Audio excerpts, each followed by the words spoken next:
Bendiciones, hermanos. Le damos las gracias al Señor por la oportunidad que nos concede nuevamente para reunirnos, para discutir la clase número 17, en la cual estaremos hablando de un tema interesante en la que resalta la preparación de los suelos para la siembra espiritual.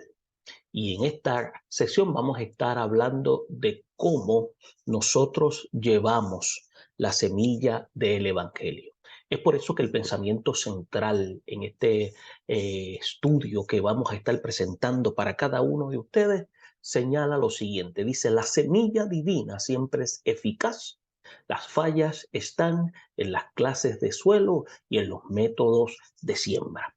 Y ahí es importante donde usted y yo nos damos cuenta de que la semilla, y en este caso la palabra de Dios, considerada semilla divina, siempre ha de ser efectiva. El problema está en el terreno que recibe tal semilla y cuál es la forma, método o técnica en la cual se transmite la palabra de Dios para las personas.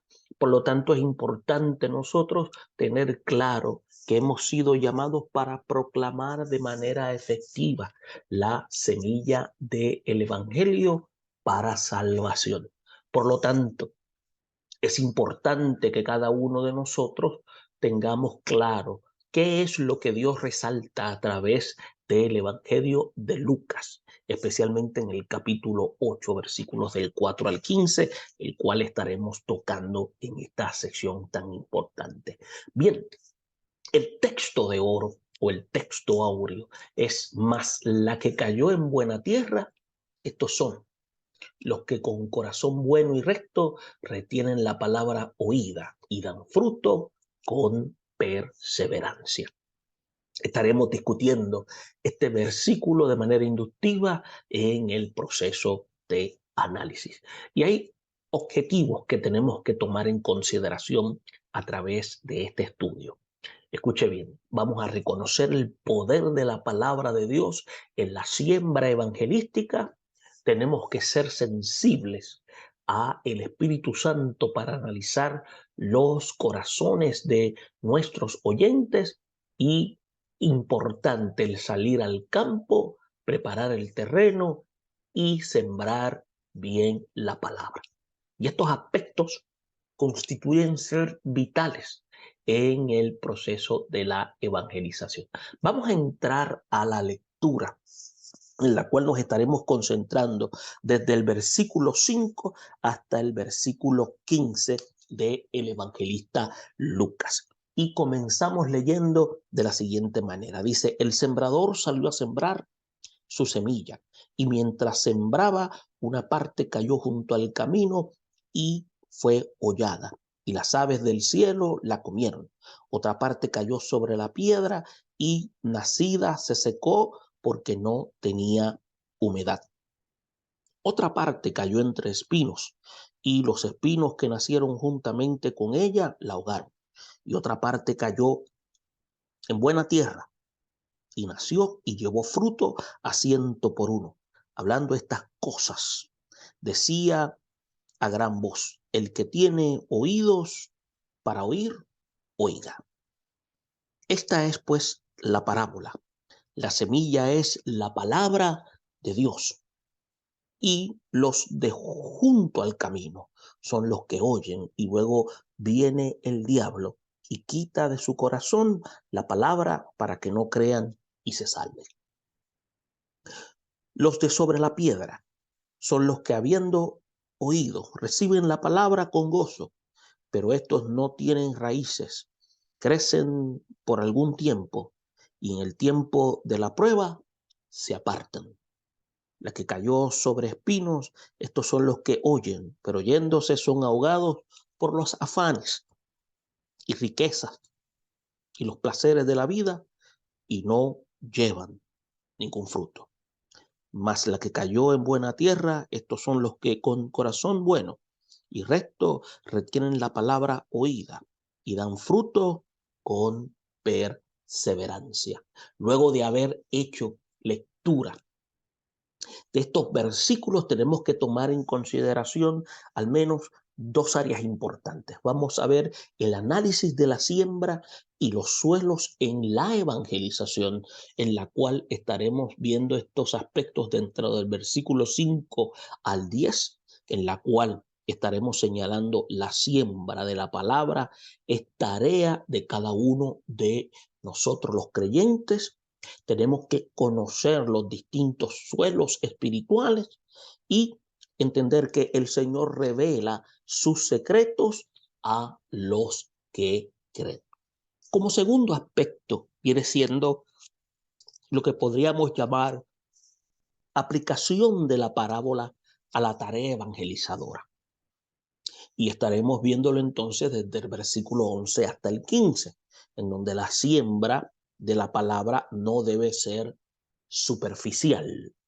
Y tenemos que entender también que hay que despedregar el suelo para el desarrollo espiritual, y tenemos que también poder identificar el poder santificador en la cual éste tiene la capacidad de liberar al creyente de las influencias mundanas y entender que el Señor quiere que el fruto del Espíritu sea abundante y a la misma vez permanente. Tomando esto en consideración, tenemos que entender lo siguiente. Tenemos que ver que uno de los cuadros bíblicos más famosos, si pudiéramos decirlo así, e informativos en el Nuevo Testamento, constituye ser la parábola del sembrador. Es por eso que el evangelista Lucas y comentaristas bíblicos han optado por designarla como una parábola de los suelos. Y en este título tiene un sentido que podríamos llamar especial por cuanto se refiere a los elementos que causan los cambios, las diferencias en el proceso de la siembra. Es por eso que la semilla, el sembrador y el método son exactamente iguales. Ahora, la diferencia en la producción del fruto se debe a las distintas clases de terreno que se realiza en la siembra. Y es por eso que mediante este análisis bíblico vamos a poder ver cómo nosotros proponemos hacer algo más que la consideración teórica o el análisis pasivo que siempre se ha hecho a analizar las parábolas. Por lo tanto, nosotros queremos preguntarnos y buscar respuestas a la misma palabra de Dios acerca de cómo podemos aplicar la intervención divina y la nuestra para que la siembra espiritual pueda ser eficaz.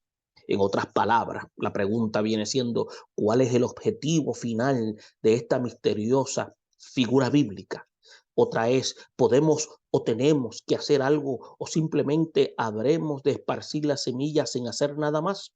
Mire, por ejemplo, ¿se debe seguir esparciendo la semilla por el camino sobre las rocas o entre los abrojos?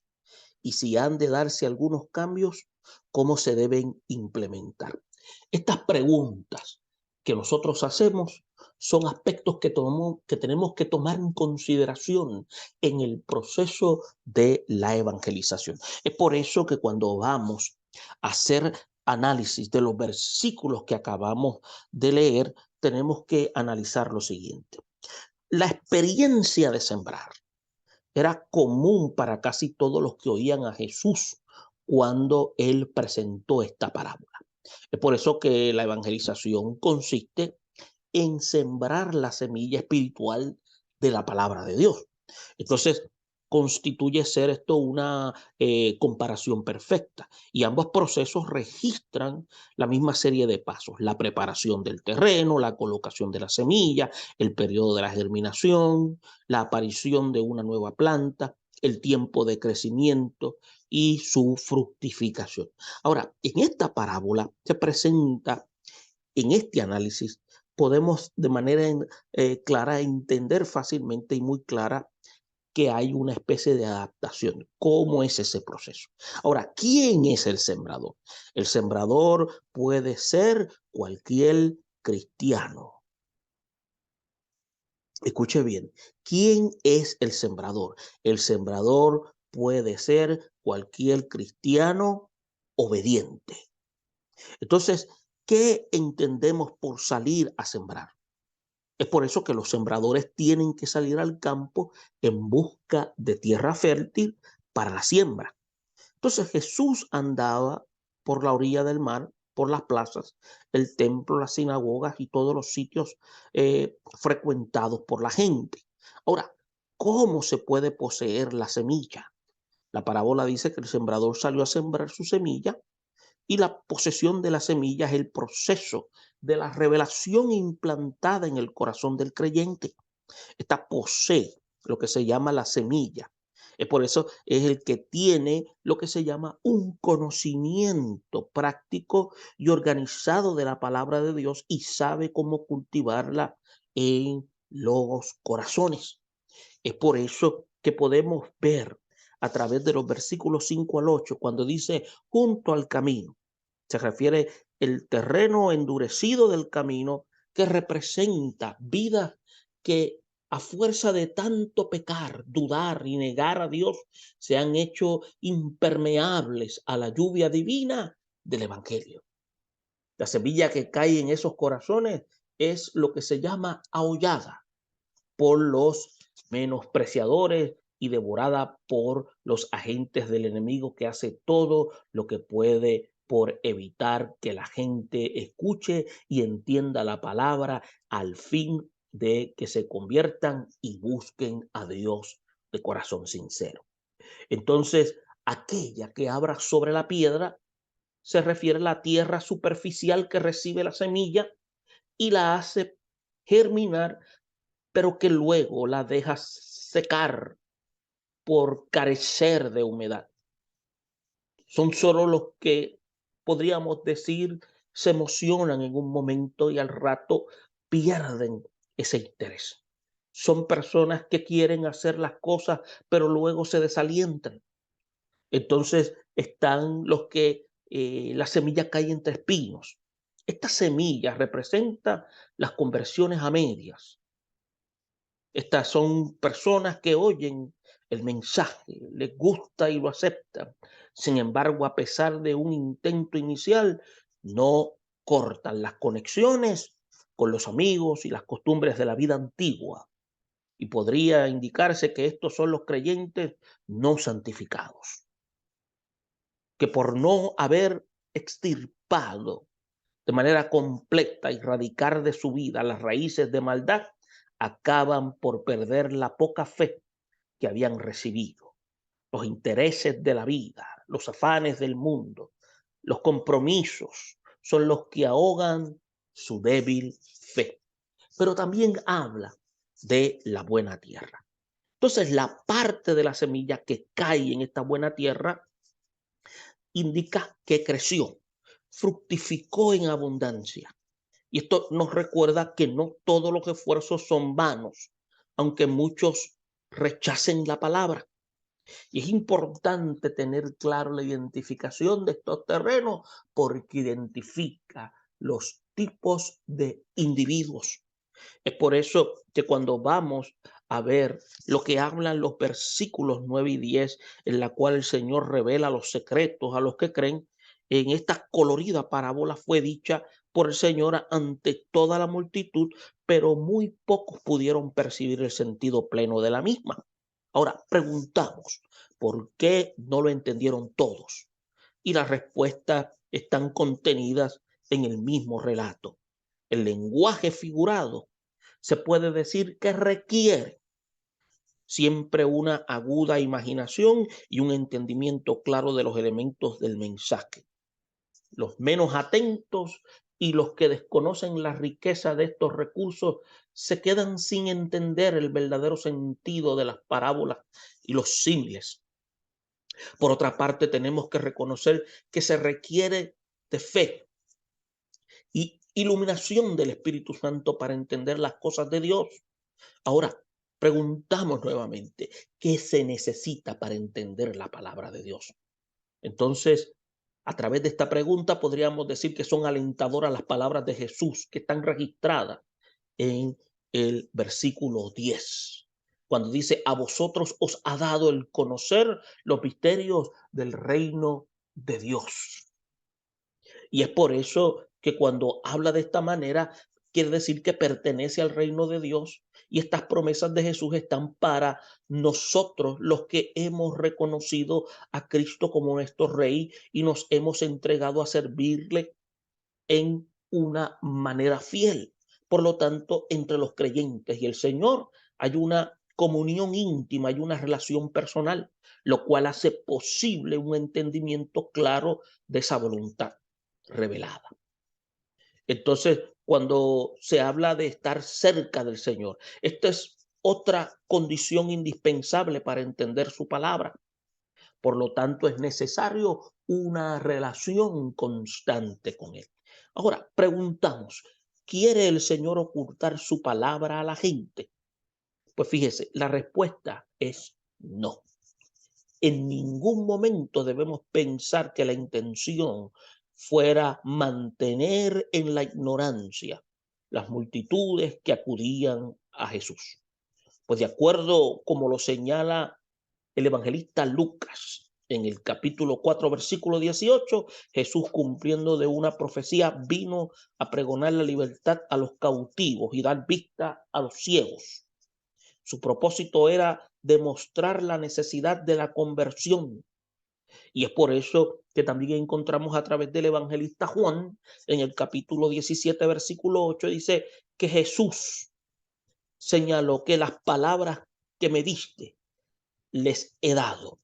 De manera que en lugar de percibir aquí un gesto de exclusión y mala voluntad, hacía los inconversos ver que debemos tomar las declaraciones del maestro como un llamado urgente a la conversión y renovación espiritual, a fin de que pudiéramos entender los misterios del reino de los cielos. Es importante entonces entender cómo el Dios de la Biblia nos muestra a nosotros, a la iglesia, la responsabilidad que tenemos de transmitir el evangelio de manera eficaz. Es por eso que podemos encontrar entre los versículos 11 y 12 que la palabra de Dios es como la semilla. Y hay tres razones que existen para hacer esta comparación. La semilla tiene vida en sí misma. También tenemos que ver que así es la palabra de Dios. Tiene de todo. Tiene poder, tiene espíritu, tiene calor, tiene sabiduría, tiene consolación, tiene exhortación, tiene belleza y tiene orden. Y como la obra directa de Dios es autosuficiente para cumplir su cometido. Quiere decir que la palabra de Dios es la expresión de Dios misma. Es por eso que la semilla lo que necesita es simplemente alojamiento. El sembrador entonces entierra la semilla y la deja reposar para que germine y salga de la tierra con pujanza y con verdor. Es por eso que Jesús censuró a los críticos, diciendo: no tenéis su palabra morando en nosotros, porque a quien él envió a vosotros no creéis. También él señaló en el capítulo 5 del evangelista Juan, en el versículo 38, cuando dice: si permanecéis en mí, mis palabras permanecen en vosotros. Pedid todo lo que queréis. Entonces, por eso es que encontramos el respaldo divino para aquellos que entonces reposan en la seguridad de Dios, porque Él se encarga de respaldar cada vez que comparten la palabra con otros. También tenemos que ver, a manera de pregunta, si sabemos por qué la gente no entiende la palabra. Porque la respuesta a esto es que no alojan en su corazón, no lo hacen morar en su mente, no meditan detenidamente en ella. En otras palabras, no dejan que esa palabra de Dios se integre. Es por eso que la semilla de la palabra de Dios, en términos metafóricos, necesita humedad, luz, calor, fuerza química para germinar. De la misma forma, la palabra de Dios tiene que recibir el agua, el calor y la iluminación, que son características propias del Espíritu Santo. El mismo Espíritu que inspiró las Escrituras puede también iluminar a los creyentes para poderla entender. Entonces, los suelos constituyen ser los corazones. El segundo factor en importancia para que la siembra pueda ser eficaz constituye ser la tierra. Es por eso que en el versículo 12 Jesús lo que hace es que explica a sus discípulos: los de junto al camino son los que oyen, y luego viene el diablo, quita de su corazón la palabra para que no crean y se salven. Entonces, hace un énfasis al endurecimiento espiritual. El terreno endurecido del camino ilustra la impermeable capa que cubre el corazón pecaminoso.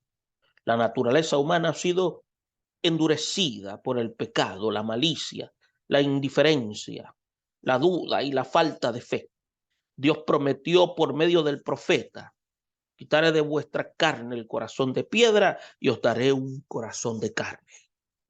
Como sembradores, dice el profeta, ruego al Señor, debe ser que Él haga el milagro de suavizar el corazón.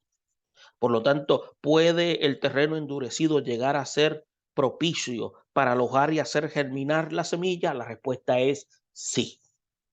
Pero antes tiene que ser quebrantado por el arado y humedecido por la lluvia. Es por eso que la táctica del enemigo, para que el poder del evangelio no salve al pecador, constituye ser el concepto del endurecer las conciencias. El apóstol Pablo declara que el evangelio constituye ser poder de Dios para salvación a todo aquel que cree. Satanás sabe que si la palabra de Dios es recibida, se aloja, mora, permanece en el corazón del que oye, y éste la recibirá por fe y creerá en Cristo y se salvará. Por lo tanto, la táctica más eficaz es quitar la palabra tan pronto como es predicada y enseñada y recibida. Esa es la estrategia del enemigo de las almas. Pero nuestra responsabilidad es orar para que el corazón del oyente sea quebrantado, sea humedecido, y que el poder de Dios ahuyente al enemigo de las almas, a fin de que la semilla se aloje de forma tranquila en el ser para que pueda producir fruto. Ahora, hay que despedregar el suelo para el desarrollo espiritual. Por lo tanto, las piedras ocultas a lo largo de la existencia de una persona constituyen ser cosas buenas y malas, positivas y negativas. Las experiencias buenas y positivas sirven de base y sirven de cimiento para el desarrollo de la personalidad. Confianza en sí mismo, dominio propio, estabilidad emocional, fe y otras virtudes esenciales. Pero también pueden haber experiencias negativas que han sido menoscabando las virtudes y creando elementos nocivos en la vida del individuo, que tales como el maltrato, el abuso en su infancia, lo cual han producido raíces de amargura, desconfianza y duda, prejuicios y prejuicios de carácter profundo, traumas, confusión, impulsos represivos, pecados ocultos, ira, enojo, malicias. Estas cosas dejan resultados inmediatos, temporales y también de carácter permanente. Los efectos inmediatos de una acción pueden desaparecer pronto, pero otros pueden alojarse en lo profundo del alma e ir tomando cuerpo hasta llegar a impedir el desarrollo de la fe y de la vida cristiana. Es importante ayudar a estas personas con oración, enseñanza de la palabra, amor y compañerismo cristiano y sobre todo la obra transformadora del Espíritu Santo. Es por eso que las experiencias espirituales fugaces reciben la palabra con gozo. Y es por eso que el evangelizador celebra la conversión de una persona de esta naturaleza y da por hecho que ha nacido de nuevo. Incluso la trae a la iglesia, bautiza y hasta puede ingresar formalmente a la congregación. Y casos así llenan los informes estadísticos de los evangelistas y los líderes. Pero sin embargo, por no interesarse en conocer a fondo el recién convertido para ver en qué necesita ayuda inmediata, muchas congregaciones están perdiendo cosecha. Los que tienen en lo profundo de su ser esos elementos nocivos designados en la parábola como piedras ocultas, se gozan al venir al Señor, creen por algún tiempo y dan la impresión de que están creciendo espiritualmente, pero tarde o temprano sus raíces llegan a las piedras y se marchitan. Esto nos enseña que uno no se puede confiar de lo que ve en la superficie. Es necesario conocer a la persona más de cerca. ¿Sabe? En el tiempo de la prueba se apartan. Al venir la aflicción, la persecución por causa de la palabra, dicen que luego tropiezan. Las pruebas, las persecuciones constituyen ser experiencias inevitables de la vida del creyente.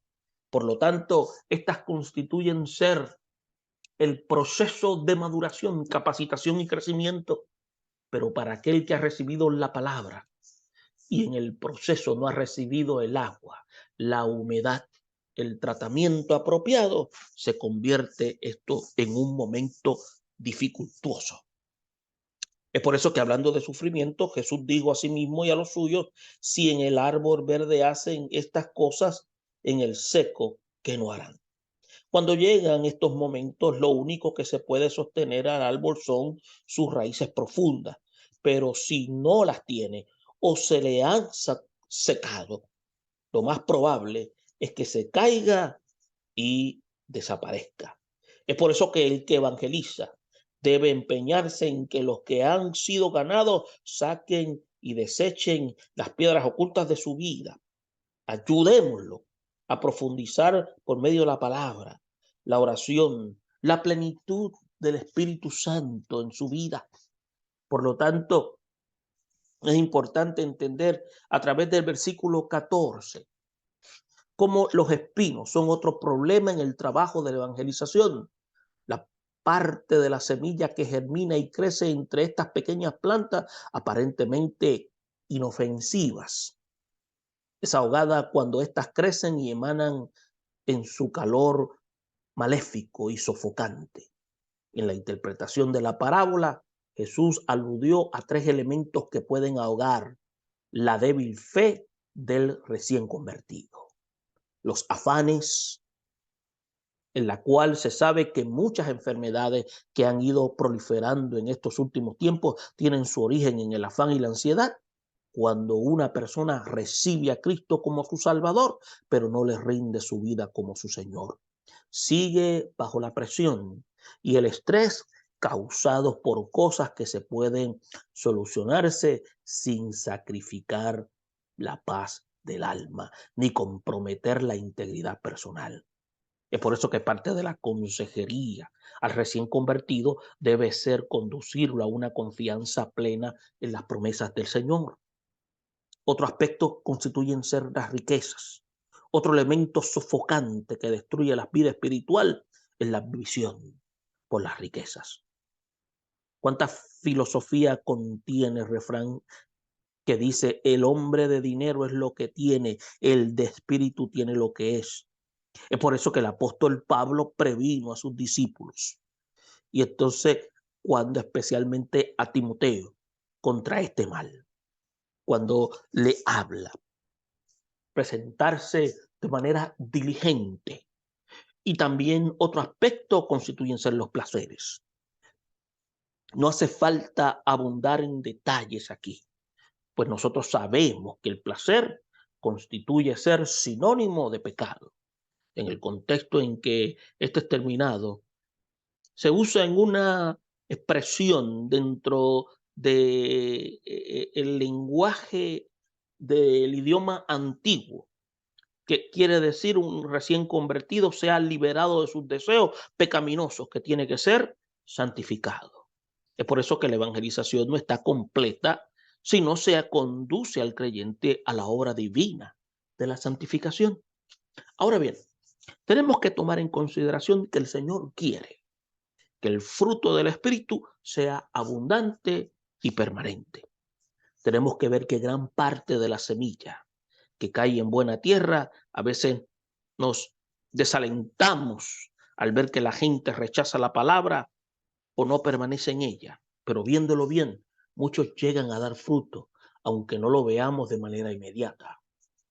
Se cuenta de un predicador que después de un largo y esforzado ministerio evangelístico no vio resultados, por lo que se desalentó y dejó de predicar. Años más tarde, caminando por una calle principal de la ciudad, vio una enorme carpa llena de gente en un gran servicio de evangelización y avivamiento. Entró el anciano y se sentó en la última fila de bancas, más para añorar su pasado para escuchar el sermón.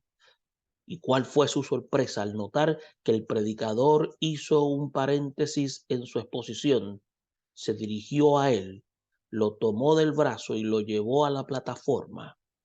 Acto seguido, el evangelista se dirigió a la concurrencia y les dijo: señores, este hombre que ven a mi lado es mi padre espiritual, mi mentor. La última noche de la campaña que él condujo en este mismo sitio, yo rendí mi vida a Cristo, pero no tuve valor para pasar al frente cuando él hizo el llamamiento al altar.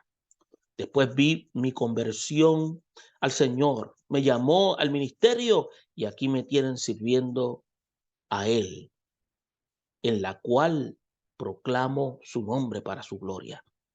Las lágrimas entonces rodaban por las mejillas de aquel olvidado anciano, mientras reconocía que aunque no siempre veamos resultados inmediatos, la semilla que cae en buena tierra, tarde o temprano, ha de producir frutos para la gloria del Señor. Y es importante que entendamos lo siguiente: no hay nada más natural y típico que comparar la evangelización con la siembra y el cultivo de la semilla. La palabra de Dios, como la semilla, tiene vida en sí misma, tiene que profundizarse en el corazón, tiene que germinar bajo el calor del Espíritu Santo y la lluvia del cielo. Los suelos representan los distintos tipos de corazones. Unos ya están endurecidos y necesitan del arado y la lluvia de parte de Dios. Otros albergan bajo la superficie amarguras, dudas, desconfianzas, malos recuerdos, pecados ocultos. Solo el Espíritu Santo los puede despedregar. Otros están comprometidos con el trabajo, los afanes, la ambición, los placeres temporales. En cambio, hay corazones que dan alojamiento a la palabra, la dejan germinar dentro de ellos, echan fuera toda piedra oculta que pudiera estorbar la profundización y estirpan de raíz toda planta nociva y dan fruto abundante y permanente para la gloria de Dios. Pudiéramos preguntar: ¿quién es realmente un sembrador? Es el que tiene el conocimiento práctico y organizado de la palabra de Dios y sabe cómo sembrarla y cultivarla en los corazones. ¿Por qué no todos entienden las verdades reveladas por la palabra de Dios? Porque no han tenido la experiencia de la conversión y renovación espiritual, a fin de que pudieran entender los misterios del reino de Dios. ¿Por qué muchos no perseveran en el camino del Señor? Una, porque hay pecados ocultos no confesados. No se rompen los lazos con las relaciones mundanas y los afanes del mundo ahogan la palabra que ha sido sembrada en ellos. ¿Qué representan los espinos en la vida de un recién convertido? Representan los afanes de la vida, el amor por las riquezas, los placeres de la vida. ¿Por qué se compara la palabra de Dios con una semilla? Porque la semilla tiene vida en sí misma. La semilla necesita ser alojada interiormente. La semilla necesita humedad, luz, calor para germinar. Por lo tanto, la palabra necesita ser regada con el estudio, la meditación y la oración para crecer. Esperamos que esta información le ayude a ustedes a poder entonces compartir la enseñanza de la semilla a aquellos que tanto la necesitan en sus respectivas congregaciones para compartir la palabra de Dios en nuestras comunidades. Bendiciones a todos.